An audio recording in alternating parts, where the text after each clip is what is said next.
There are many barren and forsaken lands within Middle-earth, ruled by evil and plagued by ill fortune and foul creatures. The greatest of these is the kingdom of Angmar in the north, for this cruel realm is the stronghold of the Witch King, Sauron's chief servant and the lord of the Nazgul.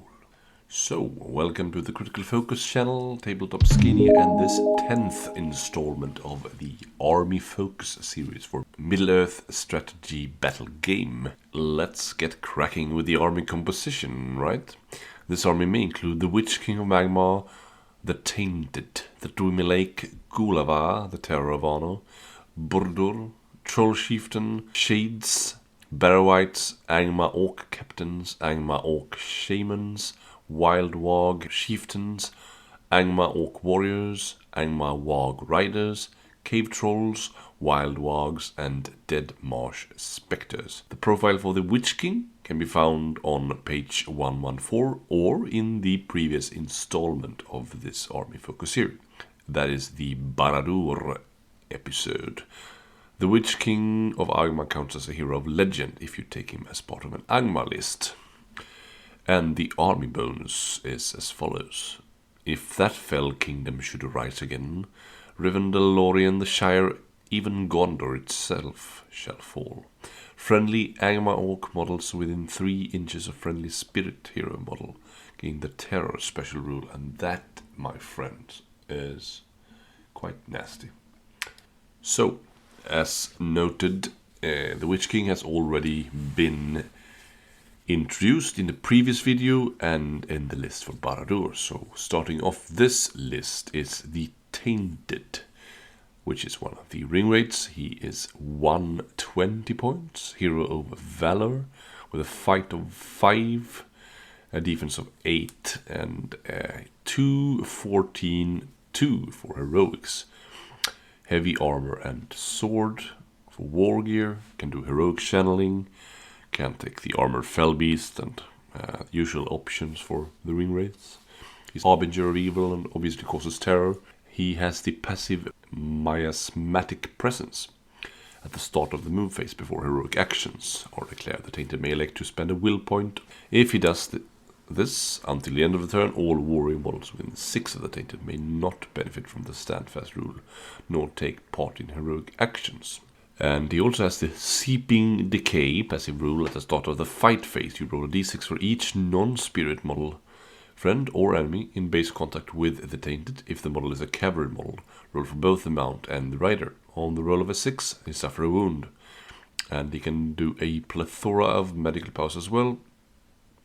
Drain Courage, Transfix, Compel, Black Dart, Instill Fear, and Sap Will. Next up is the Lake, also 120 points, with a fight of 5 as well, and defense of 8 and all that stuff. So no might, but 16 will this time, and 2 fate. Basically all the same standard rules as for special rules. He has the Sap Fortitude passive. Every time a hero model within 6 of him spends a point of might, will, or fate, the Lake may elect to spend a point of will. If he does, roll a d6. On a 4+, the enemy hero model must spend an additional point, or the deed will be cancelled, and any might, will, or fate already committed will be lost. Note that a hero model that wishes to expend multiple points of might, will, or fate may wait to see how the Lake roll affects their first point of might, will, or fate before committing to spend any more. The Lake will have to spend a point of will for every point he wishes to affect, though. He may wait to see how his first point of will affected his opponent before deciding to spend another point of will. So quite a nasty little thing there. And he can do all the same medical powers that the Tainted could. Next up we have a very unique model. It's kind of hard to actually acquire this model if you're not going for 3D printed stuff or proxies. He is the Gulavar, the Terror of Honor.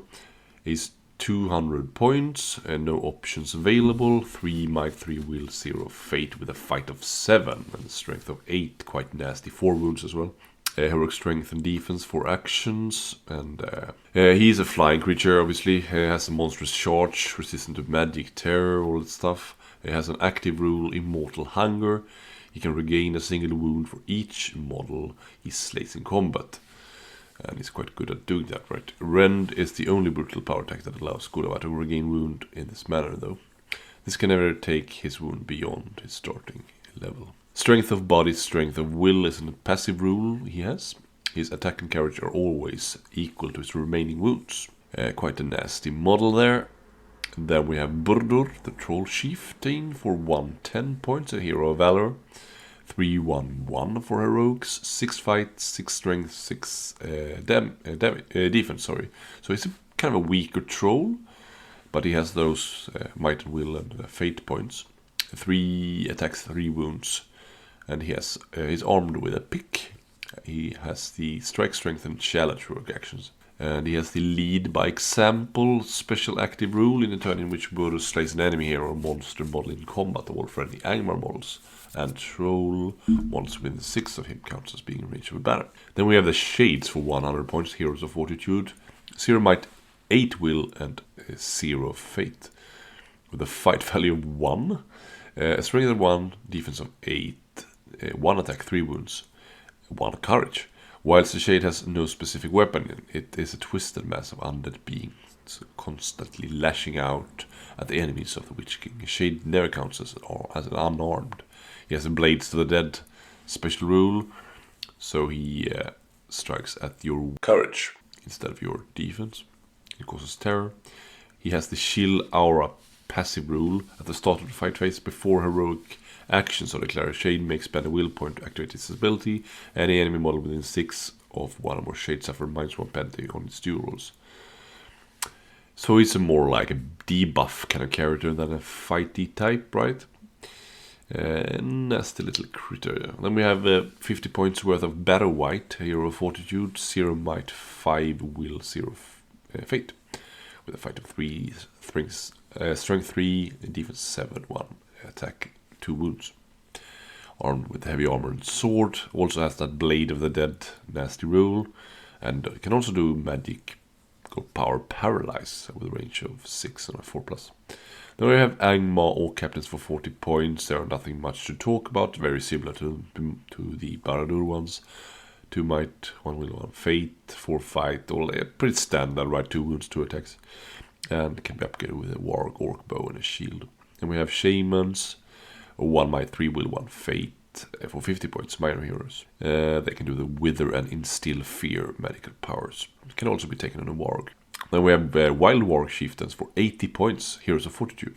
These are pretty cool. They have 2 might, 2 will, and 1 fate, with 3 attacks, 3 wounds. So they're quite nasty, and should be for 80 points. Obviously, fight 5 and strength 6 as well. Can take march and strength for rogue actions. It causes terror, and they have the Packlord active special rule. Only friendly warg models may benefit from a Wild Warg Chieftain stand fast. Yeah, they're pretty awesome beasts. Then we have warriors, Angmar Orc Warriors for 5 points, very similar to the Baradur ones. 3 fights, 3 strength, 4 defense. Can take the usual options for infantry, right? 2 courage is obviously pretty crappy. Then we have Angmar Warg Riders for 11 points. They are pretty similar, pretty much same upgrades. Cave Trolls for 75 points. Pretty cool models, 3 attacks, 3 wounds, strength 6, fight 6. They can be option to have Troll Chain, and they may swap a spear for 1.5 hammers for 5 points. They have the Troll Chain active rule. The chain is a throwing weapon with a range of 3 and a strength of 5. And the special rules, apart from the terror and throw stones, are the Burly special rule. Then we have Dead Marsh Spectres, which are really, really cool models for 15 points each. Only 2 fight, but I don't think that matters a lot. They have strength 3, defense 5, 1 attack, 1 wound. Blades of the Dead. And the active FL light is in them. At any point during its move, a Spectre can choose a single enemy model anywhere within 12 inches and line of sight. This model must pass a courage test to make a full move under control of the Spectre's controller player, even if it has already moved. This move cannot be used to enter an enemy model's control zone or perform actions that would cause direct harm to the target, such as jumping down a cliff. It may also not be used to have the target dismount or lie down. Affected models may move no further that turn and may not use active abilities for the remainder of the moon phase. Pretty nasty debuff. Wild Wargs for 7 points. Nothing much to talk about really. 3 fight, 4 strength is okay, obviously. 1 attack, 1 wound, 2 courage. So that's it for Angmar. Many years have passed since Sauron's defeat at the hands of the last alliance, yet his evil was not vanquished forever. For since the ring endured, so did Sauron's will. Atop his tower in Barad-dûr, Sauron's gaze pierces all. A great eye wreathed in flame, lidless and ever watching. He has spent much of the Third Age regaining his former strength, secretly growing his armies into the formidable force they once were, that one day he might come forth from Mordor and reclaim the One Ring. This army may include Witch King of Angmar, Khamûl the Eastling, the Dark Marshal, the Undying, the Shadow Lord, the Tainted, the Knight of Umbar, the Betrayer, the Dwemelake, Ringwraiths, Shelob Gothmog, Lieutenant of Sauron, the Mouth of Sauron, Shagrat, Captain of Kirit Ungol, Gorbag, Orc Captain, Grishnak, Orc Captain, Kardush, the Firecaller, Orc Captains, Orc Shamans, Orc Taskmasters, Orc Drummers, Morannon Orc Captains, Captain of the Black God Drummers, Black Númenórean Marshals, Mordor Uruk-hai Captains, Mordor Troll Chieftains, Great Beasts of Gorgoroth, Orc Warriors, Orc Trackers, Warg Riders, Morgul Stalkers, Morannon Orcs, Black Gods of Barad-dûr, Black Númenóreans, Morgul Knights, Mordor Uruk-hai, Mordor Trolls, Mordor Siege Bows, and Mordor War Catapults. Wow. So the profile for the Witch King and the Tainted and the Dwemelake can be found earlier, obviously. And then we have an arm bonus, our enemy is ready, his full strength gathered. While you have more models on the board than your opponent, friendly Mordor warriors gain +1 courage and may reroll 1 to wound when making strikes. Pretty nice, right?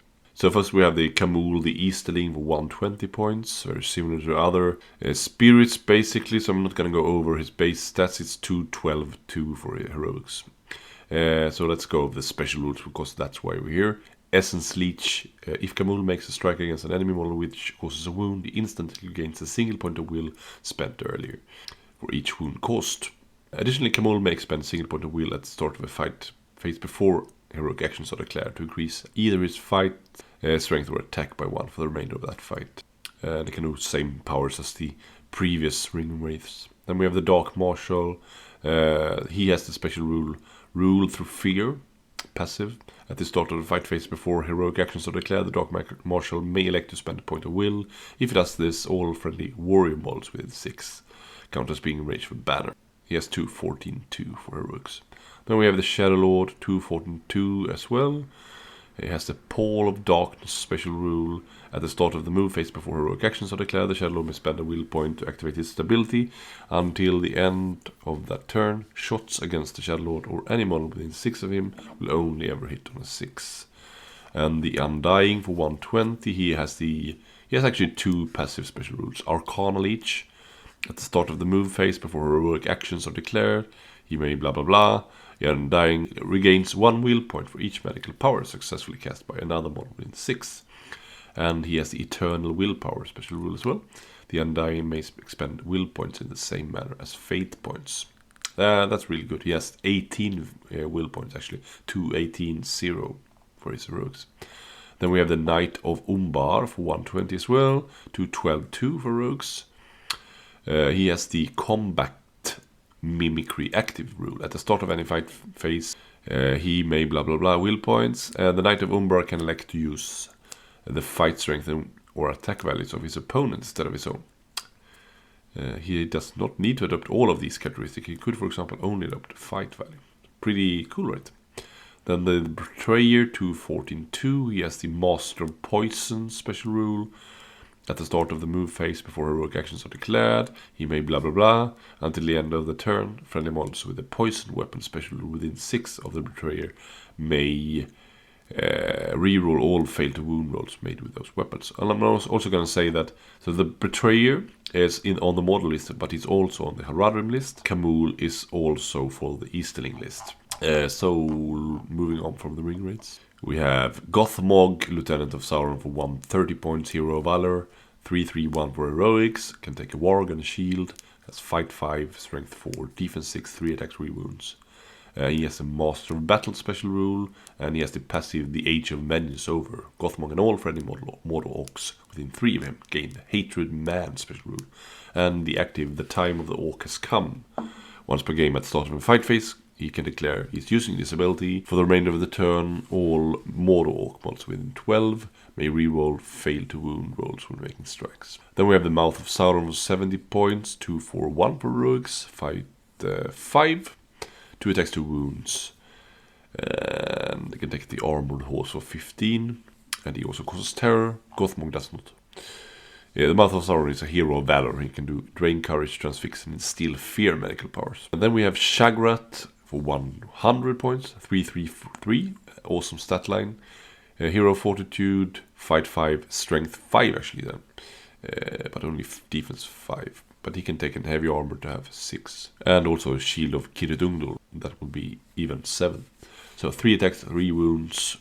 And the Shield of Kirith Ungol had this special active rule. When he charges, he gains the knock to the ground bonus, exactly as if he were a cavalry. And he also has a Blood and Glory special rule. Then we have Gorbag for 55, Hero Fortitude 3-1-1. Only fight 4, Strength 4, 2 attacks, 2 wounds. I can take the shield to have defense 6. He has the Orcish Brawler special rule. If he's outnumbered during a fight, he gains +1 to his fight and attack values. And then we have Grishnak for 50 points. Hero Fortitude, 3-1-1. Fight 4, Strength 4, Defense 5, 2 attacks, 2 wounds. Shield for 5 he can be upgraded with. And the Backstabber special rule. If I find that rule, I'll add it in here in the post-production. Then we have Kadush the Firecaller for 60 points. 1-3-1, Rogue Channeling. His basic stats aren't all that interesting, only 4 defense, 2 wounds. But he's obviously Spellcaster.